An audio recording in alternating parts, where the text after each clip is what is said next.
ini yang harus kita kejar. Bagaimana kita masuk dalam kelompok orang-orang yang disebut oleh Allah Ta'ala sebagai keluarga Nabi Muhammad SAW. Allahumma amin. Wa'mur ahlaka bis sholah. Perintahkan keluargamu sholat. Maka Nabi Muhammad SAW selalu berpesan kepada keluarganya, sholat. Kalau ada anggota keluarganya yang mengalami kehidupan ini sempit, ya ada gangguan secara lahiriah dalam kehidupan dunia, maka Rasul mengatakan as-sholah, suruh sholat. Itu perintahnya Allah kepada Nabi Muhammad SAW dan kepada antum semua, kepada saya. Perintahkan keluargamu sholat. Ini penting sekali karena kaitannya dengan urusan rezeki lancar, enggak ruwet, datang berlimpah ruah dari segala arah. Kalau yang saya sampaikan malam hari ini saya amalkan dan antum amalkan, enggak mungkin antum pusing, enggak mungkin saya pusing urusan dunia model apapun. Kondisinya apapun, tidak ada kata mumet. Enak atau enggak enak itu? Enak. Caranya bagaimana? Ya mulai kita panggil anak, ayo wudhu yang benar. Tahu enggak ini rukun-rukunnya wudhu? Ya rukunnya wudhu itu ya, kamu tahu enggak ini? Awalnya niat, kapan tuh niat tuh? Waktu basuh wajah tuh, niat. Basuh wajah yang mana basuh wajah? Praktekkan, ayah ngajarin anaknya, suami ngajarin istrinya.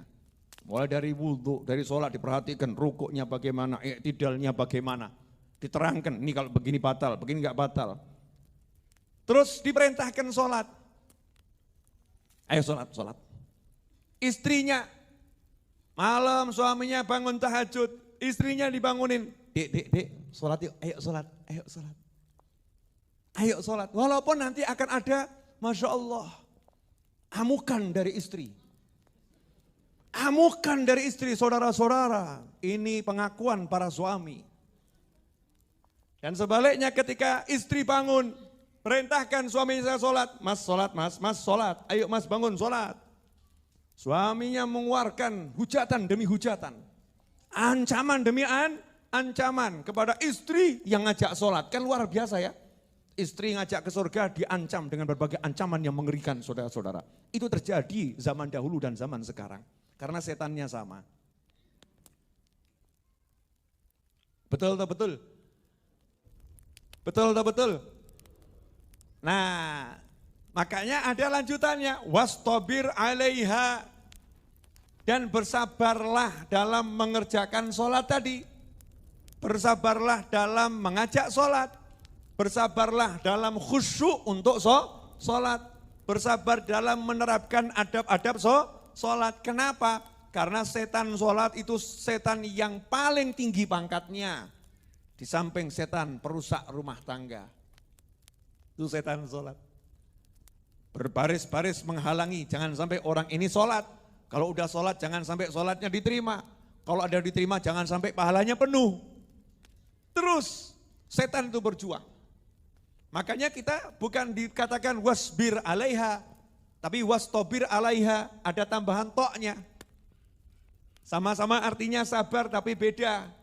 Kalau wastobir alaiha ini kamu harus berjuang untuk bisa sabar. Kalau wasbir ya udah terima sabar deh, sabar. Itu namanya sabar. Kalau wastobir alaiha, kamu harus berjuang untuk sabar. Karena ini urusannya urusan sholat. Ya urusan sholat. Sabar untuk cari jamaah. Sholat sendiri sama dengan tidak sholat. Kewajiban gugur, tapi pahala cuma satu. Sama dengan tidak sholat. Kalau mau pahalanya besar jamaah. Jamaahnya adanya cuma istri. Istri belum sholat isya, tapi sudah tidur. Pertanyaan saya, bangunin istri yang udah tidur belum sholat isya untuk diajak berjamaah sholat isya. Kira-kira perang atau enggak perang? Oh ini pengalaman semua. Perang atau enggak perang? Perang. Bentar lagi, sampai enggak ada kata lagi. Karena kedua-duanya akhirnya tidur. Dan akhirnya setannya menang. Dua-duanya akhirnya enggak sholat isya. Bangun-bangun jam 8 pagi. Ya kamu sih enggak bangunin dari mana gitu ya. Insyaallah. Wastabir alaiha, bersabarlah. Bangunin suami, bangunin istri untuk sholat. Cacian, makian, ekspresi wajah yang gak enak, semburan kalimat. Itu semua setan yang lagi nempel. Wastabir alaiha, sabar dalam mengerjakan sholat berjamaah. Tunggu, ayo berjamaah. Bersabarlah. Sempurnakan. Ya, rukuknya ya jangan tergesa-gesa. Sujudnya yang benar sujudnya. Baca Al-Fatihahnya pelan-pelan, tartil. Jangan tergesa-gesa, yang sabar. Sabar betul dalam melaksanakan sholat, khusyuk untuk sholat, dan lain sebagainya. Wastabir alaiha. Hasilnya apa ini? Ini loh yang penting. Kalau kita sudah mengamalkan semua itu, ya kalau kita sudah mengamalkan semua itu, hasilnya adalah la nas'aluka rizqa. Ini tafsirnya banyak. Kalau diterjemahkan di sini, kami tidak meminta rezeki kepadamu. Sejak kapan Allah minta rezeki kepada Nabi Muhammad SAW? Maksudnya apa ini? Makanya kita nggak boleh membaca Al-Quran dari terjemahannya. Karena bisa artinya beda 180 derajat. Terjemahan, tapi bukan itu maknanya. Maka nanya kita kepada ahli tafsir. Apa ini maksudnya? Kami tidak minta rezeki kepadamu. Maksudnya adalah Allah tidak mengharuskan Nabi Muhammad SAW menjamin rezeki orang lain. Enggak. Saya enggak suruh kamu menuhin rezeki-rezekinya orang itu, enggak. Yang saya suruh kamu sholat, ajak keluargamu sholat. Saya perintahkan kamu untuk sholat, saya perintahkan kamu perintahkan keluargamu untuk sholat. Bukan kamu mikirin gimana fulan makan, gimana fulan, bukan itu. Enggak. Kenapa? Urusan rezekinya orang-orang sudah jadi jaminanku. Wa ma min dabbatin fil ardi illa 'alallahi rizquha. Rezeki mereka semua sudah aku jamin. Jadi kamu tidak bertanggung jawab terhadap rezekinya siapapun. Ya, ini tafsir yang pertama. Tafsir yang kedua, ayat ini adalah jaminan. La nas'aluka rizqan nahnu narzukuk. Kamu enggak usah pusing. Karena Allah enggak perintahkan kamu untuk membuat rezekimu.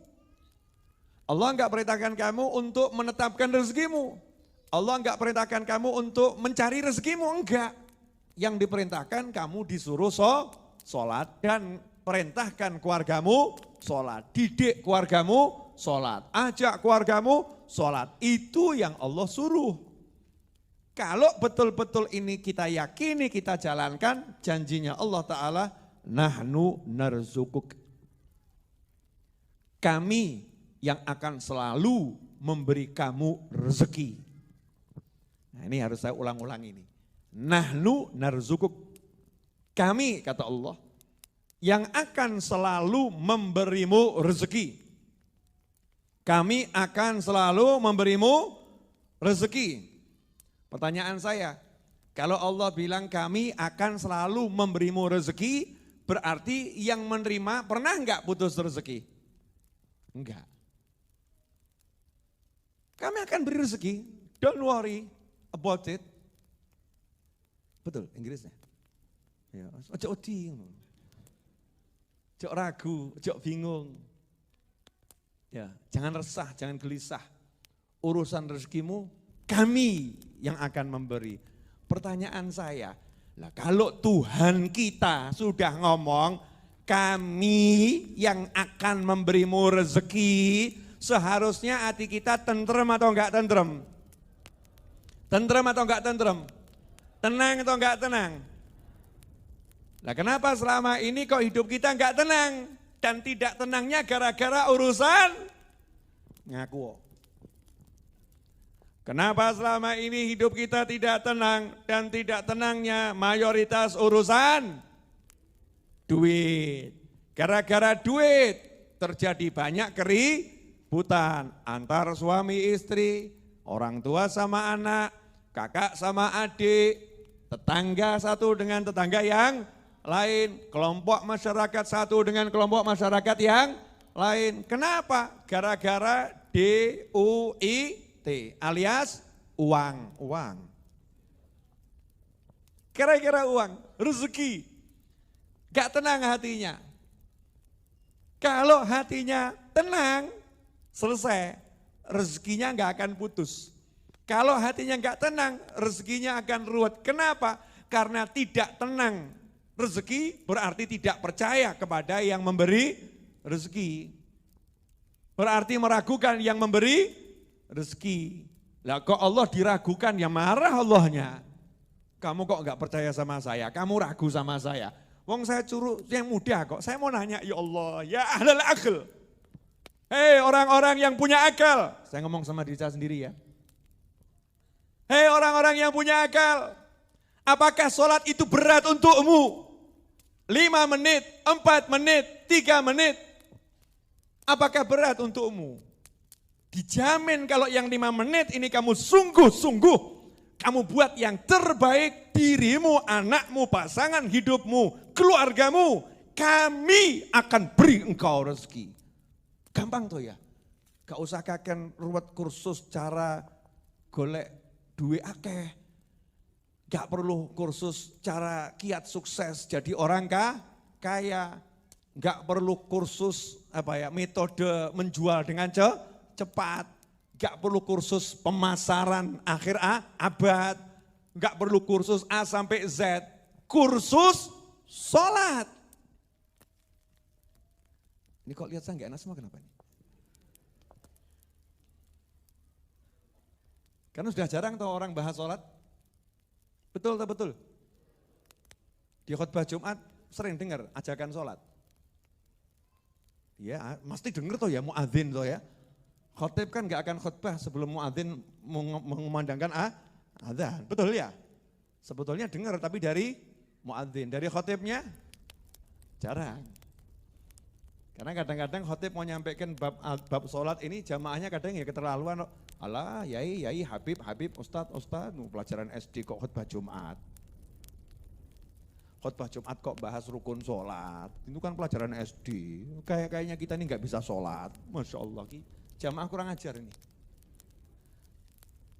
Nabi Muhammad SAW itu yang diajarkan yang bahas sholat. Ilmu yang paling tinggi ilmu sholat. Makanya sampai nabinya dibawa ke tempat yang paling tinggi, Sidratul Muntaha, untuk terima sholat. Terima sholat gak boleh di arut tempat yang rendah. Terima sholat itu di tempat yang paling tinggi, Sidratul Muntaha. Malaikat Jibril gak boleh ikut-ikut. Kenapa? Gak level. Ini urusan sholat. Harus langsung Nabi Muhammad SAW dan di tempat yang paling tinggi untuk menunjukkan kemuliaan yang berbicara dan yang diajak bicara. Nah, ikhwani rahimakumullah. Dan tidak cukup nahnu narzukuk. Menariknya Allah enggak cukup ngomong, padahal gitu udah cukup luar biasa ya. Sama Allah masih ditambahi wal aqibatu littaqwa. The happy ending, wal aqibatu itu happy ending, pemenangnya. Pada akhirnya pemenangnya adalah orang-orang yang bertakwa. Jadi orang yang mendirikan sholat, ngajak keluarganya sholat, rezekinya beres, kena urusan model apapun, diruwet-ruweti model apapun, diinjak-injak model apapun, enggak usah kebanyakan komentar, sholat, pemenangnya dia. Allah akan balikkan semua keadaan, tiba-tiba dia jadi pemenang. Asyik atau enggak asyik? Asyik. Jadi kalau kamu di kantor didolimi, enggak usah balas dolimi, podo wae. Kalau kamu dicaci maki, jangan balas mencaci maki. Apa bedanya kamu dengan dia? Kalau kamu dihina, kamu balas menghina. Lah apa bedanya dengan anjing? Bedanya apa? Anjing ketemu anjing, saling menyala. Mesti ngomong mirip Habibnya, pelanggaran.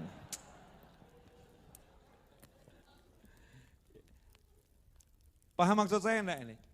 Jadi kalau ada yang mencaci kita, memaki kita, menghina kita, memfitnah kita, naudzubillah min dzalik, istiqomah saja, perbaiki sholat. Allahu Akbar. Kamu gila, kamu bla bla bla. Sholatnya diperbaiki terus. Wah sholatku kurang benar nih, banyak nyaci maki, berarti sholatku kurang baik. Introspeksi ke dalam, wudhu saya kurang benar, diperbaiki sholatnya, jamaahnya, khusyuknya, perbaiki terus. Wal aqibatu littaqwa. Orang yang model begini nggak mungkin kalah, pasti menang. Di dunia menang, di akhirat menang.